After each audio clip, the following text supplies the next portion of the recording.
Love marriage वाली देवरानी arrange marriage वाली जेठानी की पहली रसोई।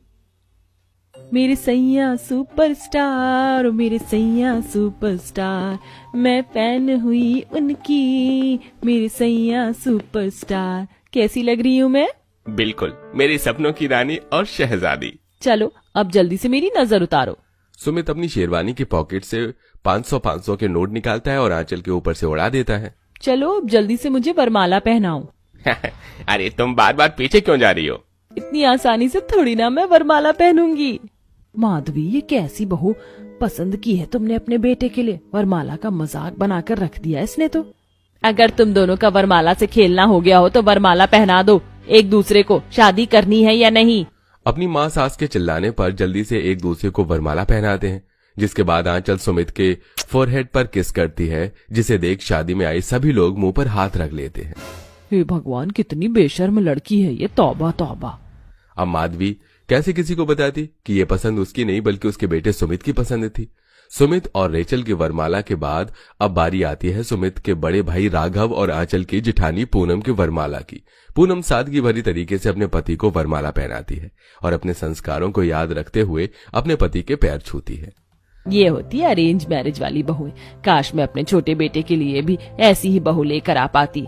शादी की सारी रस्में खत्म हो जाने के बाद माधवी अपनी दोनों बहुओं के साथ घर आ जाती है और उनका गृह प्रवेश करती है। जहां अरेंज मैरिज वाली जेठानी सबके सामने घूंघट ओढ़कर खड़ी होती है, वहीं लव मैरिज वाली देवरानी घूंघट से इरिटेट होकर सबके सामने अपने आप का घूंघट उठा देती है। इस घूंघट में तो मेरा दम घुट रहा है। वैसे सुमित डार्लिंग, तुमने तो कहा था कि हम लोग शादी के नेक्स्ट डे ही हनीमून पर चलेंगे, तो बताओ कहाँ की टिकट्स बुक करवाई हैं तुमने? मनाली या शिमला की? घर आए सारे मेहमान रेचल की बातों से गुस्सा होकर वहां से चले जाते हैं। इसीलिए मैं कह रही थी कि लव मैरिज वाली लड़की, मतलब देख लिया तूने अब इसका नतीजा। अरे माँ, आप तो जानती हैं कि आंचल थोड़ी मॉडर्न टाइप की है, धीरे धीरे वो सब समझ जाएगी। तू और तेरी मॉडर्न लुगाई। वैसे तुम दोनों को पता है ना कि कल तुम्हारी पहली रसोई की रस्म है। माँ जी, मैं तो अपनी पहली रसोई की रस्म के लिए बहुत ज्यादा उत्साहित हो रही हूँ। वैसे आंचल बहू, तुझे खाना बनाना आता है या बस ऐसी बेशर्मी वाली बातें करनी है? माँ जी, मुझे सब आता है बनाना। आंचल घबराते हुए अपने कमरे में जाती है और जल्दी से अपनी माँ को कॉल करती है। मैंने तो तुझे पहले ही कहा था खाना बनाना सीख ले। देखा माँ की बात ना मानने का नतीजा। देख बेटा, एक तो तू उस घर की छोटी बहू है और साथ में लव मैरिज करके गई है, इसलिए तुझे अपना पलड़ा थोड़ा भारी करना पड़ेगा। अगर तेरी सास को ये पता चल गया कि तुझे खाना बनाना नहीं आता तो वो सारा प्यार तेरी जेठानी को करेगी। कुछ भी करके तुझे अच्छा खाना बनाना ही पड़ेगा। अपनी माँ की बात सुन आंचल और ज्यादा परेशान हो जाती है और रात भर ठीक से सो नहीं पाती। अरे तुम रात को ठीक से सोई नहीं थी? सब ठीक तो है ना? मुझे खाना बनाना नहीं आता। अब मैं अपनी रसोई की रस्म में क्या बनाऊंगी? क्या? लेकिन तुम तो शादी से पहले मेरे लिए इतना अच्छा अच्छा खाना बना कर लाती थी। अरे वो तो सब मैं माँ से बनवाती थी। क्या? खैर छोड़ो, अब मैं कर ही क्या सकता हूँ। तुम माँ को जाकर सारी बात बता दो। नहीं नहीं नहीं, वो तो मुझे पहले से ही लव मैरिज की वजह से पसंद नहीं करती। अगर मैंने उन्हें बता दिया कि मुझे खाना बनाना नहीं आता तो वो तो मुझे घर से ही निकाल देंगी। आंचल घबराते हुए अपनी जेठानी के साथ किचन में जा रही होती है कि तभी किचन के सिंक का नल टूट गया है। सारा किचन पानी से भर गया है। इसका मतलब मुझे पहली रसोई नहीं करनी पड़ेगी। ये मैं बच गई। तुम दोनों टेंशन मत लो। स्टोर रूम में एक और गैस रखी हुई है। तुम दोनों अपनी गैस अपने कमरे में ले जाओ और आराम से खाना बनाना। आंचल की खुशी को 2 मिनट नहीं लगता गम में बदलते हुए दोनों देवरानी जेठानी गैस सिलेंडर लेकर अपने कमरे में जाती हैं। खाने में दम आलू, पुलाव, पालक, पनीर, मिक्स वेज और माँ जी को कढ़ी पसंद है तो कढ़ी बना दूंगी और साथ में लच्छेदार पराठे और मीठे में खीर और मूंग दाल का हलवा बना दूंगी। हे भगवान, 10 मिनट से गैस जलाने की कोशिश करी हूँ लेकिन गैस जल क्यों नहीं रही? ये लाइटर खराब तो नहीं हो गया? मैं तो नमक लाना ही भूल गई। आंचल से ले आती हूँ। पूनम जैसे ही नमक लेने के लिए अपनी लव मैरिज वाली देवरानी के कमरे में जाती है तो देखती है कि आंचल ने अभी तक गैस ही नहीं जलाई है। ये क्या आंचल, मेरी एक सब्जी बनने वाली और तुमने अभी तक गैस ही नहीं जलाई? क्या करूँ, ये गैस जलने का नाम ही नहीं ले रही। कितनी देर से कोशिश कर रही हूँ। पूनम देखती है कि सिलेंडर ऑफ है जिसके चलते गैस नहीं जल रही है। पूनम सिलेंडर ऑन करके गैस जलाती है और नमक लेकर वापस अपने कमरे में आ जाती है। ये आटा इतना चिपचिपा क्यों हो रहा है? पूरा हाथों से चिपक गया है। आंचल बड़ी मुश्किल से दोनों हाथों से आटा गूंथ कर टेढ़ी मेढ़ी पूड़ियां बेलती है। आंचल कढ़ाई के काफी ऊपर से गरम गरम तेल में पूड़ियां कढ़ाई में छोड़ती है, जिससे तेल की कुछ छींटे आंचल के हाथों पर आ जाती हैं। मेरा हाथ आखिरकार ये पहली रसोई की रस्म किसने बनाई है? मेरी तो हालत खराब हो गई है इसमें। चलो सब्जी तो सारी बन गई, अब जल्दी से सबके लिए खीर और हलवा बना देती हूँ। अरे वाह भाभी, खुशबू तो बहुत बढ़िया आ रही है। क्या क्या बन रहा है आज? वो तो सरप्राइज है, खाने के समय ही पता चलेगा। पूनम इतना बोल रही होती है कि तभी अचानक से कमरे से तड़का जलने की स्मेल आने लगती है, जिसके चलते पूनम और कनिका का खांसते खांसते बुरा हाल हो जाता है। इतना खतरनाक तड़का किसने लगाया? मुझे तो सांस ही नहीं ली जा रही। पूनम जल्दी से कमरे में जाती है और देखती है कि पूरा कमरा धुएं से भरा हुआ है। पूनम जल्दी से गैस बंद करके कमरे की खिड़कियां खोल देती है।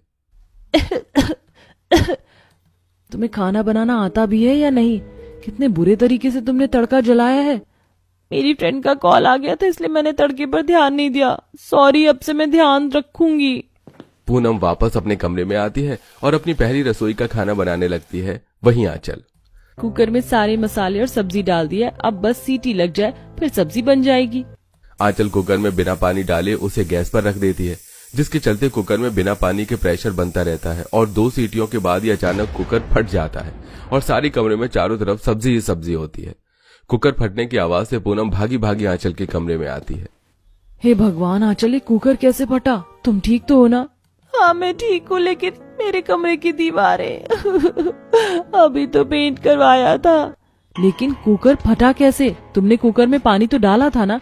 कहीं ऐसा तो नहीं तुमने बिना पानी डाले ही कुकर गैस पर रख दिया? अरे नहीं, मैं अनाड़ी थोड़ी ना हूँ, मुझे पता है मैंने पानी डाला था। लगता है कुकर लो क्वालिटी का था। अपनी लव मैरिज वाली देवरानी की बातें सुनकर अरेंज मैरिज वाली जिठानी को थोड़ा सा शक तो होता है, लेकिन वो इस पर ज्यादा ध्यान न देते हुए पहली रसोई का खाना बनाने लगती है। वहीं दूसरी तरफ आंचल कभी कुकर ब्लास्ट कर रही थी तो कभी कढ़ाई अपने पैर पर गिरा रही थी। मेरा पैर। 11वीं रोटी भी जल गई मेरी तो।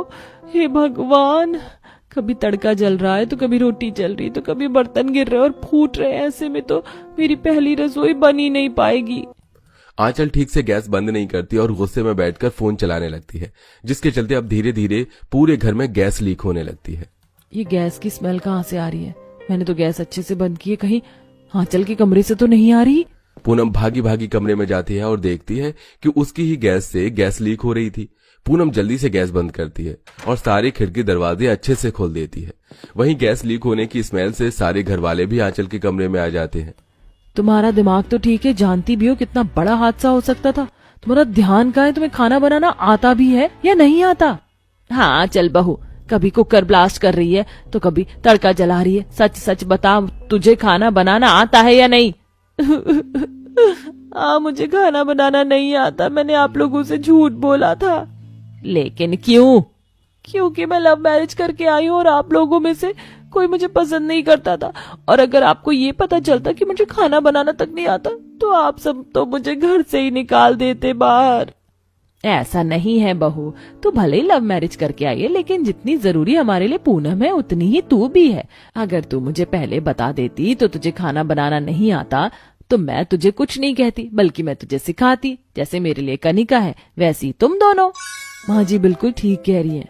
मैं तो तुम पर इसलिए चिल्लाई क्योंकि अगर ब्लास्ट हो जाता तो तुम जानती भी हो कि क्या हो सकता था। मुझे तुम्हारी फिक्र थी।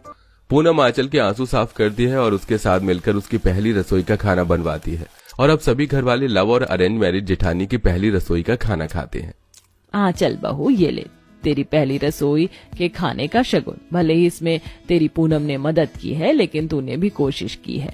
तू फिक्र मत कर, हम तुझे अच्छे से खाना बनाना सिखा देंगे। अपनी पहली रसोई का शगुन पाकर आंचल काफी खुश होती है, जिसके बाद अरेंज मैरिज वाली जेठानी अपनी लव मैरिज वाली देवरानी को खाना बनाना सिखाती है। तो दोस्तों, कैसी लगी आपको हमारी देवरानी जेठानी की ये कहानी? हमें कमेंट में जरूर बताएं। साथ ही आपको इस स्टोरी का कौन सा कैरेक्टर ज्यादा पसंद आया हमें ये भी बताइए।